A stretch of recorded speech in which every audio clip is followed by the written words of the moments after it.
नमस्कार दोस्तों, Aditya educational class में आपका स्वागत है। आज हम यहाँ आप लोगों को बीएड डीएलएड से संबंधित सूक्ष्म पाठ्य योजना के अंतर्गत पुनर्वलन शिक्षण कौशल की पाठ्य योजना बनाएंगे। सबसे पहले ऊपर हम लिखते हैं सूक्ष्म पाठ्य योजना, उसके बाद पुनर्वलन शिक्षण कौशल, संस्था का नाम, जिस संस्था में आप रहते हैं पढ़ते हैं उसी संस्था में रहकर हम शिक्षणाभ्यास करते हैं। तो यहाँ लिख सकते हैं संस्था का नाम, छात्राध्यापिका का नाम, जो आपका नाम होगा नाम यहाँ अंकित करेंगे। दिनांक, जिस दिन यह पाठ्य योजना आपको शिक्षण कार्य करना उस दिन का दिनांक लिखेंगे। कक्षा 6, वर्ग ए, विषय भूगोल, चक्र पहला, अवधि 6 मिनट। उसे यहाँ प्रकरण है सौरमंडल में हमारी पृथ्वी।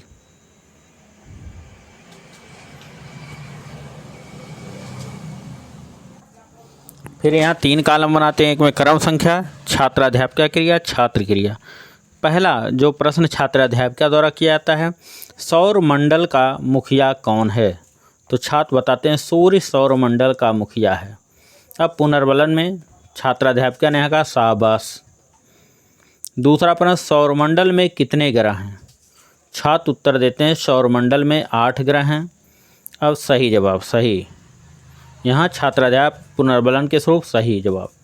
तीसरा, सौरमंडल का सबसे बड़ा ग्रह कौन है? तो छात्र उत्तर देते हैं बृहस्पति।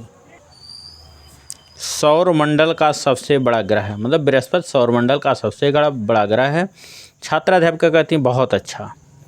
चौथा क्वेश्चन, छात्राध्यापिका नीला ग्रह किसे कहा जाता है? तो छात्र बताते हैं कि पृथ्वी को नीला ग्रह कहते हैं। फिर 6वां क्वेश्चन, सौरमंडल का सबसे छोटा ग्रह कौन है? तो छात्र उत्तर देते हैं बुध सौरमंडल का सबसे छोटा ग्रह है। उसके बाद छात्राध्यापिका कथन, सौरमंडल का मुखिया सूर्य है। सौरमंडल में कुल 8 ग्रह हैं, बुध, शुक्र, पृथ्वी, मंगल, बृहस्पति, शनि, अरुण, वरुण। सौरमंडल का सबसे बड़ा ग्रह बृहस्पति तथा सबसे छोटा ग्रह बुध है। पृथ्वी को नीला ग्रह कहा जाता है। पृथ्वी का एकमात्र ऐसा ग्रह है जिस पर जीवन है। उसके बाद पुनर्वलन शिक्षण कौशल के निरीक्षण एवं मूल्यांकन तालिका।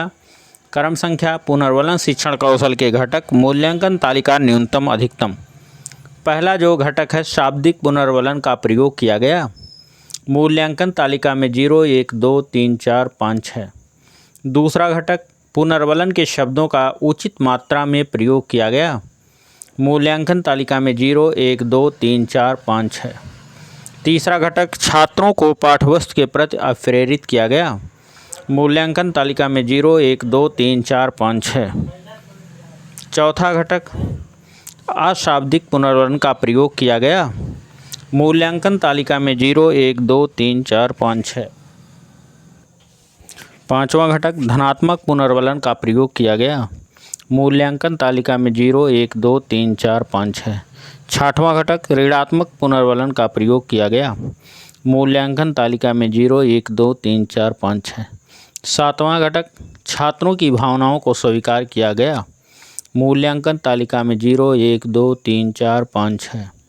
8वां घटक प्रशंसात्मक कथनों का प्रयोग किया गया। मूल्यांकन तालिका में 0, 1, 2, 3, 4, 5।